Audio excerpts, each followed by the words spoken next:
corazón, Señor, oh Dios del cielo. Bienaventurado, dice el Señor, los que oyen, los que leen y guardan las palabras de este libro. En el nombre precioso de Jesús, amén y amén. Amén y amén y amén. Buenos días. Entonces estamos hoy bienaventurados por leer, por oír y guardar las palabras de este libro de Apocalipsis. Bueno, estábamos en la vez pasada en la segunda venida del Señor, ¿verdad? Habíamos quedado que Él viene con las nubes. Habíamos hablado que las nubes son como esa parte que Él utiliza, y vimos algunos versículos de la nube.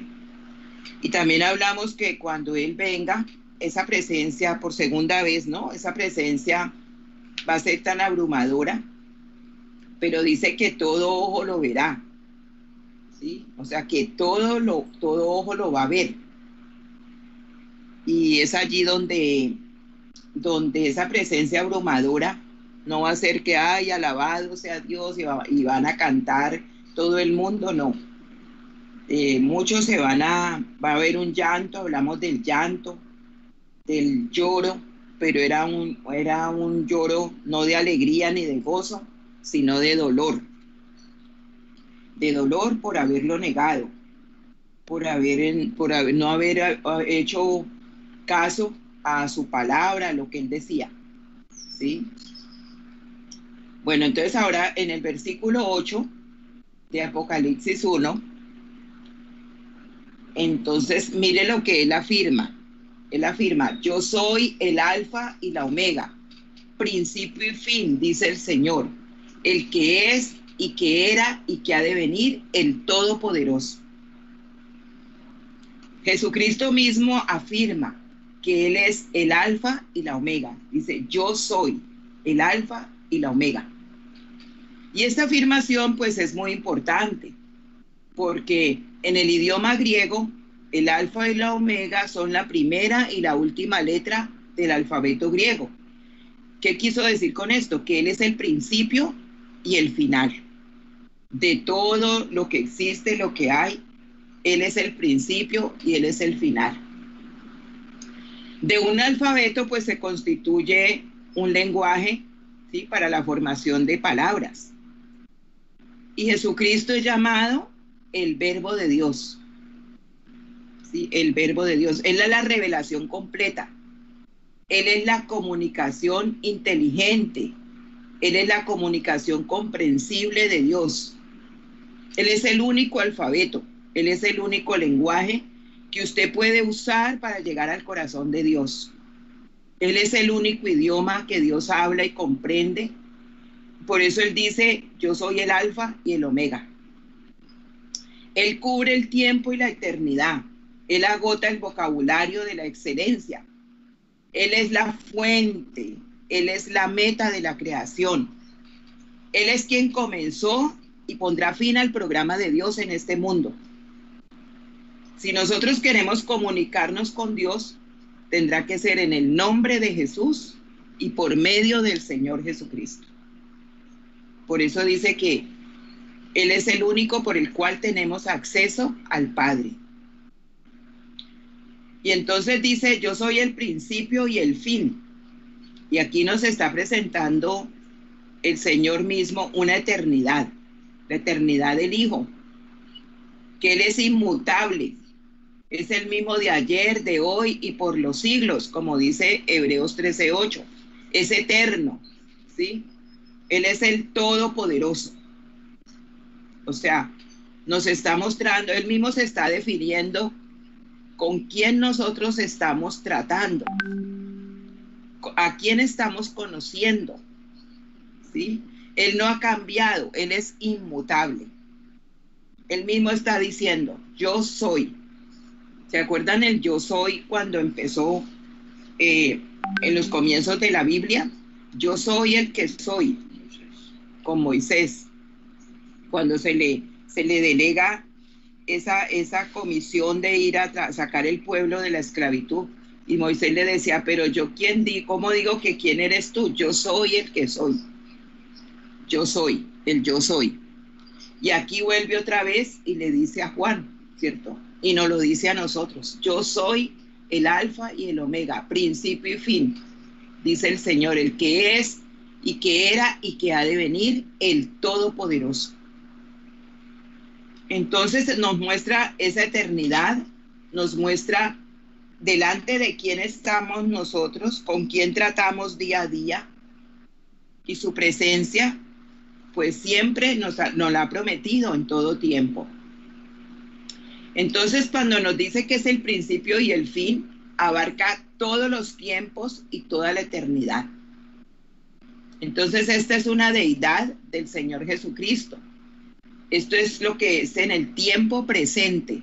Yo soy Cristo glorificado. Que era, ¿cierto? El que era, tiempo pasado. Y la primera venida de Cristo, el Salvador, ¿cierto? El que era, la primera venida de Cristo, el Salvador. Y el que ha de venir, tiempo futuro, la segunda venida de Cristo, como el soberano a la tierra. El que es, el que era y el que ha de venir. Y en esas tres formas de él presentarse es que nosotros lo estamos conociendo. Ya está próxima a la segunda venida de él, a que se cumpla esta parte de la segunda venida de Cristo. ¿Sí? En Isaías 41:4, en la Nueva Versión Internacional, dice, ¿quién realizó esto? ¿Quién lo hizo posible? ¿Quién llamó a las generaciones desde el principio? Yo, el Señor, soy el primero y seré el mismo hasta el fin. Entonces, habla de una eternidad. Yo soy el Señor, soy el primero y seré el mismo hasta el fin. Entonces, estamos hablando aquí ante un Dios eterno que nunca ha cambiado. En el Salmo 135:13 dice, tu nombre, oh Señor, permanece para siempre. Tu fama, oh Señor, se conoce en cada generación. ¿Cuántas generaciones han pasado? Y dice su nombre, tu fama, tu poder, todo lo que tú eres se conoce en cada generación. Entonces, Dios es eterno, nunca ha cambiado. Así se presenta Él para darnos esa visión de ante quién está Juan. ¿Sí? Lo vio en los cielos con su resplandor y gloria.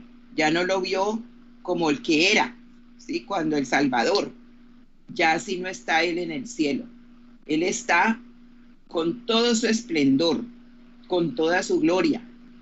Entonces, por eso nosotros, esa visión, mucha gente tiene una visión de un Cristo crucificado, inerte, que se murió en la cruz y no pudo hacer nada. ¿Sí? Y allí quedó. Pero Él se le presenta a Juan en el cielo todo lo contrario de lo que de pronto para que nosotros esa visión, la visión que estaba teniendo Juan ahí, nos la hace entender a nosotros a través del Espíritu Santo para que también veamos, ¿cierto?, cómo es Jesucristo, ¿sí? ¿Quién es Él? Y lo empecemos a conocer, cómo Él está en los cielos, cómo Él se presenta. Y lo primero que allí, una de las cosas que dice allí es que Él es el Todopoderoso, se presenta como el Todopoderoso.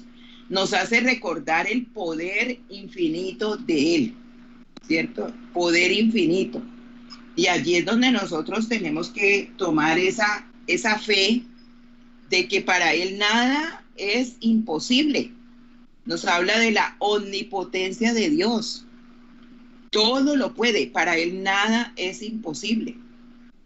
Resulta que Job en 42:2 le dice al Señor, ¿cierto? En esa traducción en el lenguaje actual, le dice, reconozco tu gran poder, nadie puede impedirte llevar a cabo tus planes.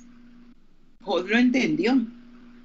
Reconozco, y nosotros tenemos que reconocer día a día el gran poder de Dios. Por eso en este tiempo que estamos pasando, no podemos dudar ni un instante de que si Él quisiera, esto ya lo hubiese cambiado a su manera como Él hubiese querido, porque Él tiene todo el poder para hacerlo. Pero Él está, así como Job le decía, nadie puede impedirte llevar a cabo tus planes, Él tiene sus planes. Él todo lo trabaja con la sabiduría de Él, la inteligencia de Él. Y eso es lo que a nosotros nos tiene que dar paz y tranquilidad como hijos de Dios. Y así se le presentó a Juan recordándole, ¿cierto? Que el poder de Él no es porque murió en la cruz y ahí se quedó, ¿cierto?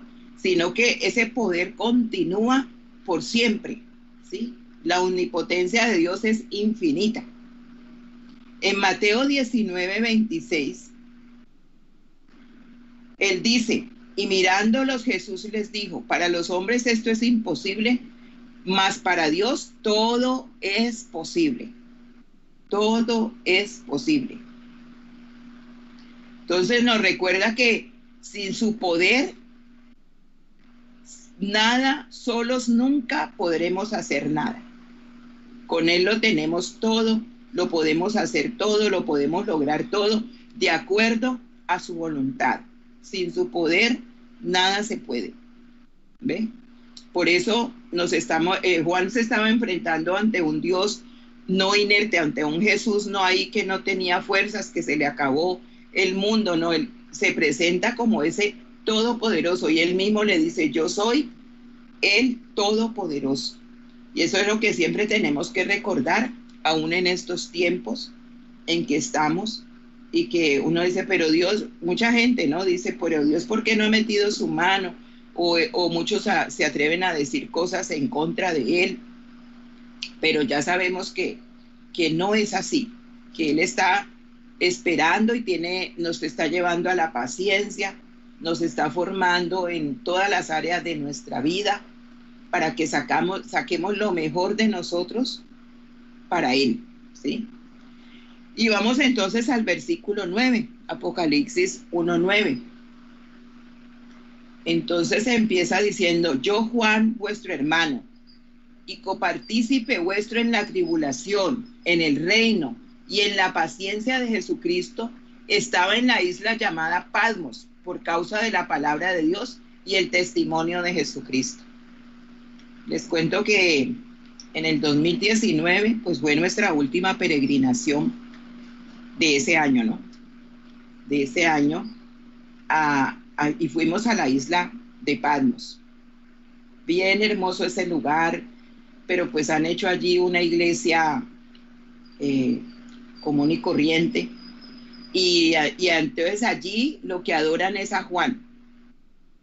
Ahí hay una adoración a Juan tremenda, y eso que aquí se sentó Juan, aquí comió Juan, aquí hizo Juan, y entonces la gente va y toca que la piedra donde se sentó Juan, que el lugar donde estuvo Juan, pero de Jesucristo muy poquito.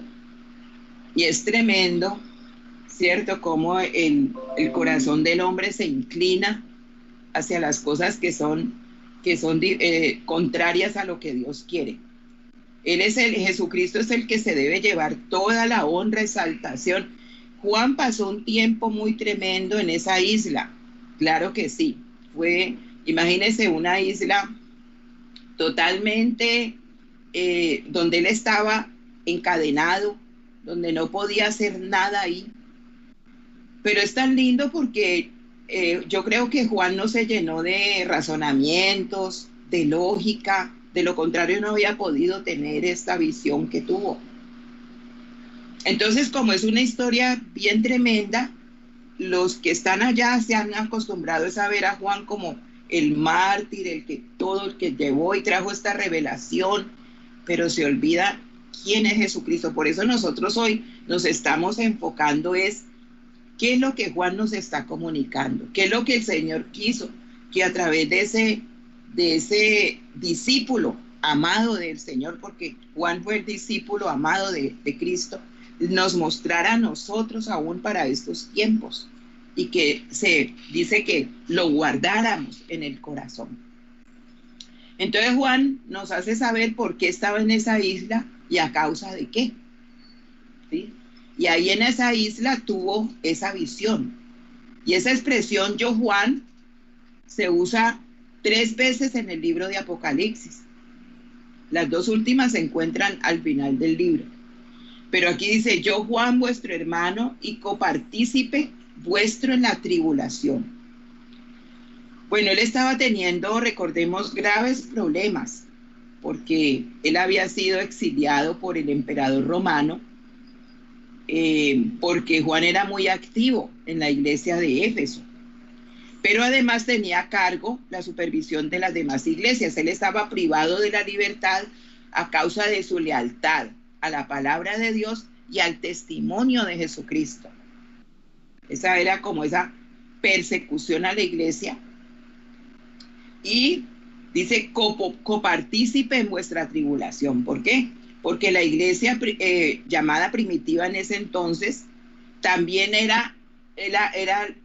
sufrió persecución y todavía la sigue sufriendo. La iglesia es perseguida, ¿sí? Todavía se hace persecución a la iglesia. Entonces Juan aquí no se está refiriendo a la gran tribulación, sino a la persecución que estaba cayendo sobre todos aquellos que creemos en Jesucristo y que siempre vamos a ser perseguidos. Y continúa diciendo, en el reino y en la paciencia de Jesucristo. Él estaba en la isla Patmos por causa de la palabra de Dios y el testimonio de Jesucristo. ¿Ve?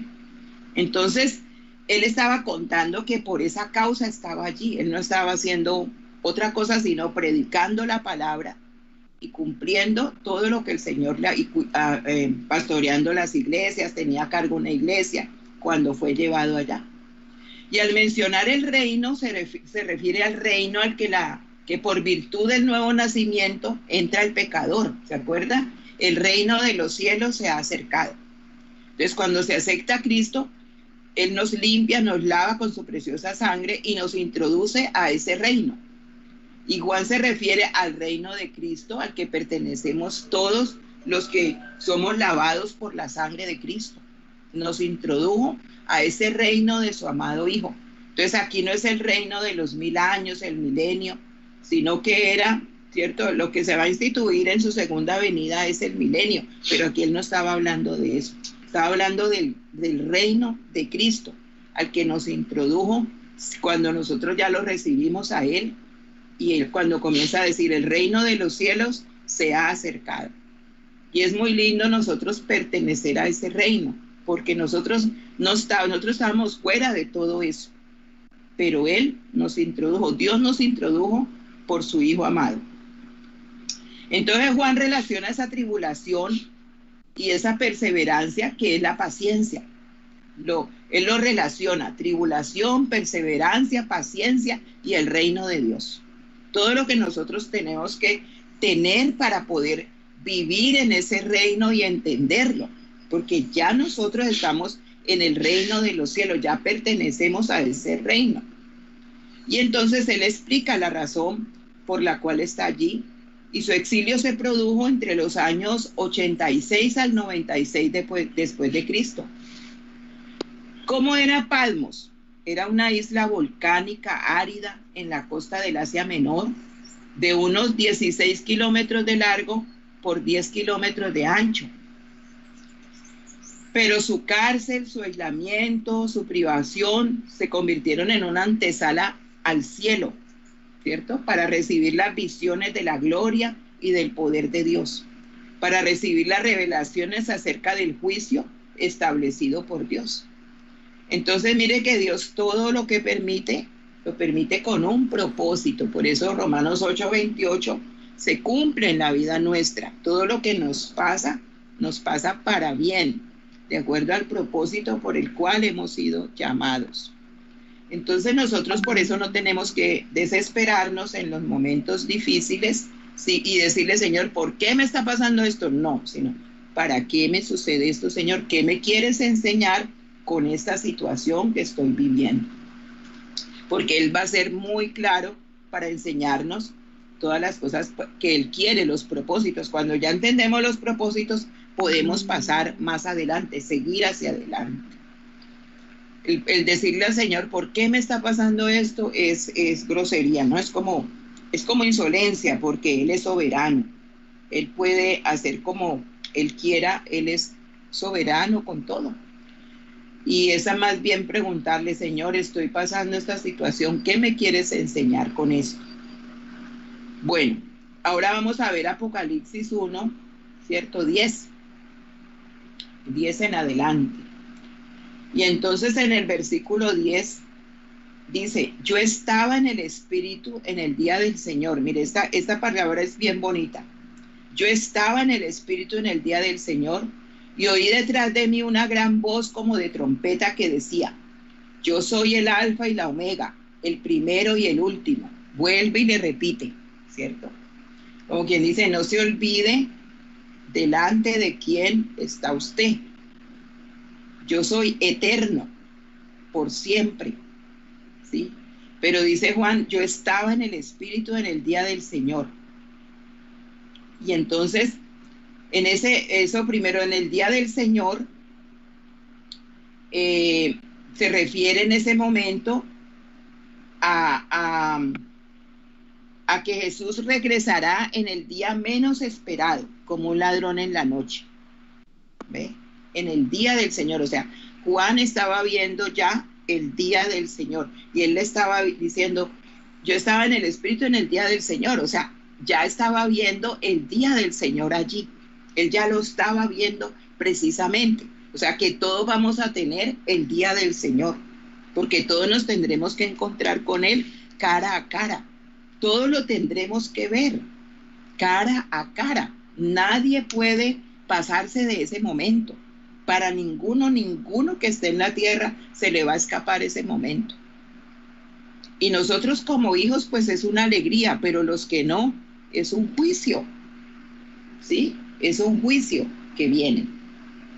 Entonces, el día del Señor, dice que ustedes en Primera de Tesalonicenses 5:2, dice, ustedes saben muy bien que el Señor Jesús regresará en el día menos esperado como un ladrón en la noche. Primera de Tesalonicenses 5:2. Y allí, pues esa visión de Juan lo llevó a entender, es el día del Señor, me estoy viendo con él, estoy viéndolo cara a cara, estoy oyendo su voz, estoy obedeciendo lo que él me está diciendo. Y entonces nos está recordando, todos vamos a tener ese día del Señor. Todos va a llegar el momento en que nos vamos a ver cara a cara, ¿sí? El día del Señor. Y eso es lo que tenemos que tener presente. Todos vamos a comparecer ante él. Pero dice, y oí una voz. Bueno, yo estaba en el Espíritu. Yo estaba en el Espíritu. Vamos a ver primero esa parte, ¿cierto? Yo estaba en el Espíritu. Y aquí nos muestra Juan la importancia del Espíritu Santo en nuestra vida. Aquí ya el Espíritu Santo comienza a actuar en la vida de Juan. Él no estaba en la carne. Ninguno que está en la carne puede entender lo espiritual. Por eso el Señor nos pide vivir en el Espíritu, porque dice que lo espiritual se discierne espiritualmente. En la carne no podremos escuchar la voz de Dios, en la carne no podremos tener visiones, en la carne no podremos nada, porque Dios no es carne, Él es Espíritu. Y en segunda de Pedro 1, 20 y 21, dice, pero antes que nada debes saber que ninguna enseñanza de la Biblia se puede explicar como uno quisiera.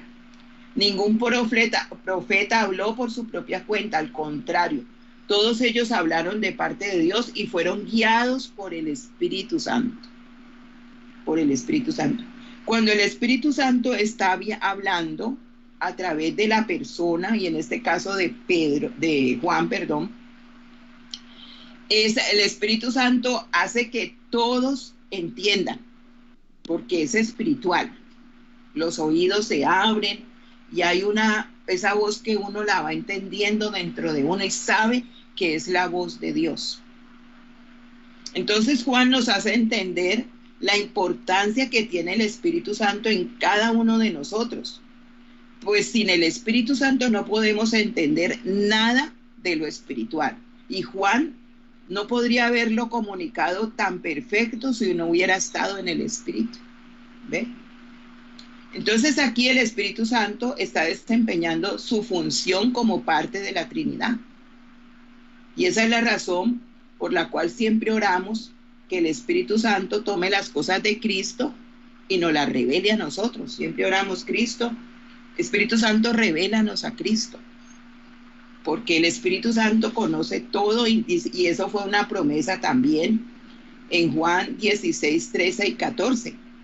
Juan 16, 13 y 14 dice: pero cuando venga el Espíritu de verdad, Él os guiará a toda la verdad, porque no hablará por su propia cuenta, sino que hablará todo lo que oyere y os hará saber las cosas que habrán de venir. Él me glorificará porque tomará de lo mío y os lo hará saber. Estas fueron palabras del Señor Jesucristo. La promesa del Espíritu Santo. Pero cuando venga el Espíritu de verdad, o sea que nos estamos encontrando todos que el cuerpo de cada uno es templo del Espíritu Santo. O sea, allí quiso Dios, nosotros no lo pedimos. Él quiso que habitara en nosotros el Espíritu Santo. Por eso le tenemos que dar tanta importancia, aún respetando nuestros cuerpos, cada día haciendo que ese templo donde Él habita sea en lo mejor que Él se pueda sentir, lo más precioso y lo más hermoso. Es un regalo que nosotros nunca imaginamos que el Señor nos iba a dar, ¿sí? Pero habita en nosotros los creyentes el Espíritu Santo. Y eso es lo que Juan estaba diciendo. Yo estaba en el Espíritu, o sea, el Espíritu Santo actuó en mi vida y me hizo entender todo lo que en ese momento yo estaba viendo, las visiones, y estaba oyendo. Se abrieron los ojos espirituales, se abrieron los oídos espirituales, el entendimiento espiritual, ¿sí? Todo eso formó lo que Juan pudo, para que Juan pudiera transmitir. Entonces, el ministerio del Espíritu Santo, Jesucristo dijo que se iba a realizar en la tierra. Y todavía el Espíritu Santo está en la tierra. Él es el que convence al mundo de juicio, de justicia y de pecado. Y Juan, al decir así, nos hace entender la importancia que tiene. Por eso no lo podemos dejar a un lado. El Espíritu Santo siempre tiene que estar con nosotros en todo momento donde vamos, convertirlo, porque está en nosotros, pero a veces se apaga.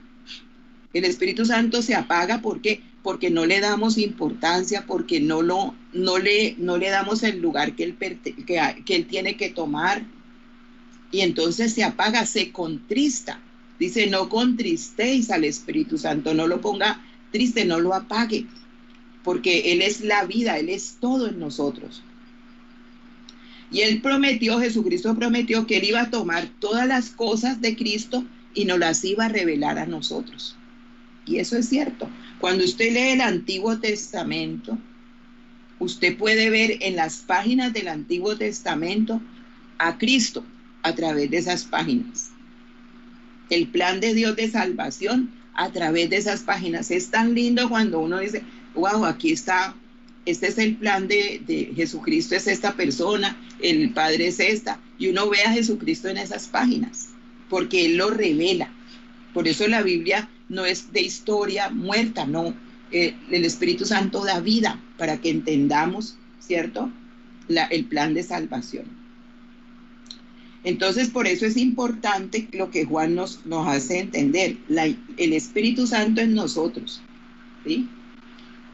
El Espíritu Santo estaba actuando sobre Juan y le estaba mostrando ese cuadro panorámico que él nos va a describir en detalles con colores y sonidos. ¿Ve? Y ahí es donde se comienza a vislumbrar la visión de Jesucristo glorificado. Porque solamente el Espíritu de Dios puede revelar y mostrarnos tan grandiosa visión para que sea real en nosotros. En Hebreos 3:1 dice: por tanto, hermanos santos, participantes del llamamiento celestial, considerad al apóstol y sumo sacerdote de nuestra profesión, Cristo Jesús. Sumo sacerdote de nuestra profesión, Cristo Jesús. Y así que aquí estamos considerando esa profesión de Jesucristo como sumo sacerdote. Eso es lo que Él está en el cielo. ¿Y qué hace el sacerdote? Intercede por su pueblo. ¿Ve? Por su pueblo. Pero entonces, ¿cómo se presentó él? ¿Cómo se presentó allí? Detrás de mí una voz, oí una gran voz como de trompeta. O sea, imagínense pues esa voz de Cristo. Yo estaba en el Espíritu y cuando oí detrás de mí una voz como de trompeta. Y esa es la voz que nosotros desde ya tenemos que empezar a diferenciar. La voz de Cristo. La voz de Cristo dice que es como de trompeta, dice Juan. Pero la voz de Cristo es una fuente de gozo para todos nosotros a los que Él llama amigos. Vosotros sois mis amigos. Y cuando oímos su voz, en nosotros tiene que producir gozo. También tiene que ser reconocida por todos nosotros. La voz de Cristo prueba la vida de cada uno de nosotros también. Vamos a ver Juan 18:37. ¿Por qué prueba la vida de nosotros? Juan 18:37. Vamos a leerlo. Juan 18:37. ¿Por qué prueba la vida de nosotros como cristianos? Dice, así que eres rey, le dijo Pilato. Eres tú quien dice que soy rey. Yo para esto nací y para esto vine al mundo, para dar testimonio de la verdad. Todo el que está en la parte de la verdad, escucha mi voz. Oiga, todo el que es de la verdad, escucha la voz de Cristo. Por eso dice, pone a prueba la vida del cristiano. El que es de la verdad sigue la voz de Cristo. El que no, se aparta y se va. Por eso él tiene esa conversación con Pilato. Le dice, así que eres el rey, como burlándose de él. Y le dice, eres tú quien dice que soy el rey. Yo para esto nací y para esto vine al mundo, para dar testimonio de la verdad. Todo el que está de parte de la verdad, escucha mi voz. ¿Cuál es la verdad? La palabra del Señor. Por eso, oír la voz del Señor como trompeta hace parar a los pecadores. Ya les dice, bueno, esa voz o hasta aquí, o cambia. Se convierte o sigue en sus cosas. Hace parar a cualquiera y ese fue el caso de Pablo en Hechos 9, 3 y 4 cuando se encontró con él. Esa voz que vino del cielo.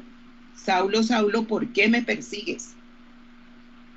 ¿Sí? Y cuando oímos esa voz en nuestro interior que dice, pero ¿por qué continúas haciendo esto? Nos hace parar de todo, cualquier pecado que sea, para decir, arrodillarnos y decir, no más, Señor, no quiero más esto. Porque hemos oído su voz, por eso dice voz de trompeta, y la tenemos que oír. ¿Sí? En Hechos 9, 3 y 4 dice, en el viaje sucedió que al acercarse a Damasco una luz del cielo relampagueó de repente a su alrededor. Él cayó al suelo y oyó una voz que le decía, Saulo, Saulo, ¿por qué me persigues? Ahí está. Lo hizo parar y lo hizo ponerse en firme y decir, sí, ya, Señor, ¿quién eres? ¿Quién eres? ¿Sí? Es una voz también que es poderosa. No es una voz ahí sueltecita, que no es una voz con poder, que habló allí con Juan y que también nos habla todavía. Y cuando en Apocalipsis 3:20 dice, yo estoy a la puerta y llamo, es una voz que toca para entrar a la puerta del corazón. Si alguno oye mi voz y abre la puerta, entraré a él. Y ahí por eso estamos hoy, porque oímos esa voz. Entonces Juan nos hace entender que todos nosotros oímos esa voz desde aquí, pero también la vamos a oír en el cielo. La vamos a oír cuando Él levante, porque dice que los muertos en Cristo resucitarán primero. Y así como Lázaro oyó la voz de él, a Lázaro le dijo, sal de ahí, Lázaro, levántate niña, come, ¿cierto? Esa voz así, todos la tenemos que reconocer, porque va a llegar el momento aquí en la tierra, Él nos habla. Y cuando Él habla, tenemos que saber que es la voz de Él, para poner en orden nuestra vida, para obedecer y la tenemos que conocer de aquí porque la seguiremos oyendo, así como Juan dice que se oyó, él la oyó, esa voz. Por eso no podemos perder ni un momento cada cosita que la Biblia nos enseña, porque aquí en Apocalipsis es punto por punto de lo que Juan vio y que no estaba hablando con el Dios vivo, con el Alfa y el Omega, el último, el primero y el último, ¿sí? Y luego le dice, escribe en un libro lo que ves. Escribe en un libro lo que ves. ¿Sí? Y yo soy el primero y el último. Escribe en un libro lo que ves y envíalo a las 7 iglesias que están en Asia. A Éfeso, Esmirna, Pérgamo, Tiatira, Sardis, Filadelfia y Laodicea. Entonces vamos a dejarlo hasta allí porque ya, bueno, terminamos esta partecita. Quisiéramos seguir, pero hoy es muy edificante saber delante de quién estamos. La voz la tenemos que seguir escuchando. La importancia del Espíritu Santo aquí en la tierra y también para que las visiones del Señor sean claras en nosotros, para que Él siga mostrándonos su gloria, no dejar que el Espíritu Santo se contriste. Y eso es lo que Juan nos recuerda en toda esta visión, y que estamos ante un Dios todopoderoso, Cristo glorificado, el todopoderoso, para el cual nada es imposible. Y también su segunda venida. Vendrá el día del Señor para todos, ¿sí? El día del Señor puede ser cuando Él venga con las nubes, como dice su palabra, y todo ojo lo verá, y los que quedemos lo podremos ver, o de pronto sea antes que como está pasando ahora, muchos se han ido y ya tienen que encontrarse con Él. Tienen que verlo cara a cara en ese día del Señor. Vamos entonces a orar. Padrecito de los cielos, gracias por esta mañana, por tu hermosa presencia en medio de nosotros, Señor, por saber, bendito Dios, delante de quién estamos, con quién hablamos día a día, a quién nos presentamos, como Juan pudo estar allí en esa isla. De pronto en algunos momentos de su humanidad pudo haberse sentido muy solo, haciéndose muchas preguntas en su cabeza. Pero qué lindo saber que él nunca dejó que el Espíritu Santo se contristara en él por el miedo, o por razonamientos, o por el enojo, o por de pronto decir, tanto te he servido y para qué, mira dónde terminé.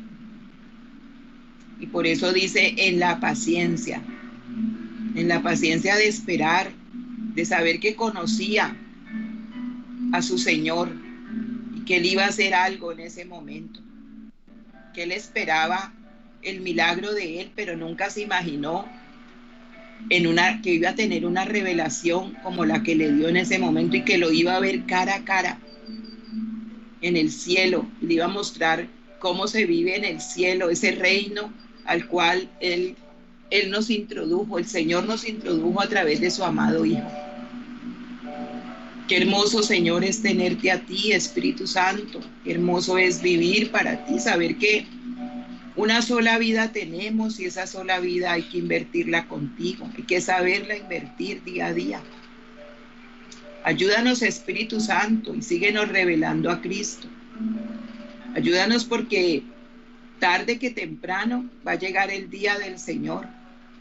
El día del Señor vendrá como ladrón en la noche, Señor. Que no nos olvidemos que prometiste venir por segunda vez y tú estás preparando ya pronto esa venida, Dios.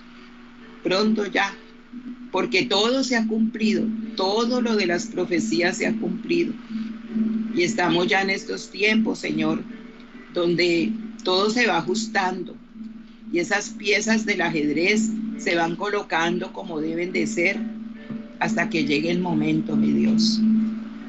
Prepara nuestro corazón para seguirte adorando, no para llenarnos de temores y miedos, sino de gozo y de alegría, porque muchos no van a poder disfrutar esa eternidad, y por eso es el poder hablarle a otros de ti, el poder contar a otros que tú eres real y que tú nos has permitido una eternidad, bendito Dios, al hacernos tu Hijo y al aceptar a Jesucristo como nuestro Señor y Salvador.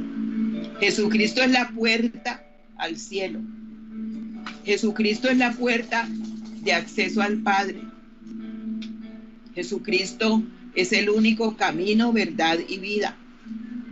Por eso lo tenemos que seguir conociendo. A Él sea la adoración, a Él sea la gloria, a Él sea la exaltación, a Él sea toda nuestra alabanza en este día de acción de gracias. A ti, mi Señor Jesús, a ti que nos has presentado, bendito Dios, cómo eres tú, cómo vives, el Todopoderoso. ¿Habrá algo imposible para ti? Por eso, si tú ves algo que es imposible en estos momentos para realizar, piensa, como Él dice, yo soy el Todopoderoso. Ese poder, bendito Dios, se perfecciona en nuestras debilidades. Y por eso dice, diga el débil, fuerte soy. Somos fuertes en ti, y aún en estos tiempos, Señor, cuando tu poder se perfecciona en todas nuestras debilidades. Rechazamos en este momento, Señor, todo el vivir en la carne. No queremos vivir más en la carne. Queremos, Señor, siempre estar en el Espíritu, permitir que el Espíritu Santo nos guíe. Los pensamientos de Él sean nuestros pensamientos, que plasme los deseos de Él en nuestro corazón, para vivir como tú quieres que vivamos. Papá, queremos hacer de esta noche, la mejor día de acción de gracias. Por eso queremos hacer la cena, la Santa Cena, todos nosotros, Señor, para alistar ese momento de conmemorar el cuerpo y la sangre de Cristo. Porque ha sido bueno todos estos meses que hemos estado aquí, bendito Dios, en nuestras casas, y tenemos mucho, mucho, mucho que agradecer. Y todos como pueblo, como hijos tuyos, como iglesia, vamos a celebrar esa Santa Cena, conmemorando tu muerte y tu resurrección, comiendo el pan y bebiendo tu sangre, Señor, porque hemos entendido que esa muerte es morir a nosotros mismos y la resurrección es esa nueva vida que tú nos has ofrecido, y es una eternidad contigo. Te amamos, papá, y que esta noche sea para gloria y honra de tu nombre. Todo lo que se está haciendo, todas las cosas que nos presentas y nos das, Señor, para que nosotros exaltemos tu nombre, que así sea, Señor. Y que tu fama se siga extendiendo por todo el mundo, y que la gloria tuya, la tierra se llene de tu gloria, porque ese es nuestro anhelo, Señor. Que tú te levantes en estos tiempos donde hay tanto dolor, pero que tu corazón también se duele, tu corazón también se pone muy triste, cuando el hombre que es tu creación no entiende los propósitos para el cual fue creado. Por eso, Papito Santo, gracias por abrirnos a nosotros el entendimiento, y gracias por darnos una nueva vida en ti, por mostrarnos un camino diferente, por darnos la luz en el túnel hacia donde iban muchas personas, y tú eres esa luz. Tú abres los brazos ahora, Espíritu de Dios, para abrazarnos a cada uno y llenarnos de tu paz. Y tú estás abriendo esos brazos para consolar, para decir, mira, ya no estés más triste, sonríe hoy, sonríe, porque yo te amo, dice el Señor, porque yo te amo, porque estoy contigo todos los días, porque tú eres mi hijo, tú eres mi hija, porque el Señor te da la mano y te dice, levántate ahora, levántate de esa postración en que estás, levántate de ese lecho del dolor, levanta tu rostro y mira, la gloria de Jehová ha llegado y brilla sobre ti. Levántate y canta, canta, hija de Sión, canta, moradora de Sión, porque he cambiado tu lamento en baile, he puesto cántico nuevo en tu boca. Canta, hija de Sión, dice el Señor, ya no más llanto, porque yo he secado tus lágrimas. Y todo lo que es imposible para ti, para mí es posible. Un cielo nuevo, una tierra nueva, yo les he prometido. Levántate, levántate de la postración y mírame, mira mis ojos, mírame a mí.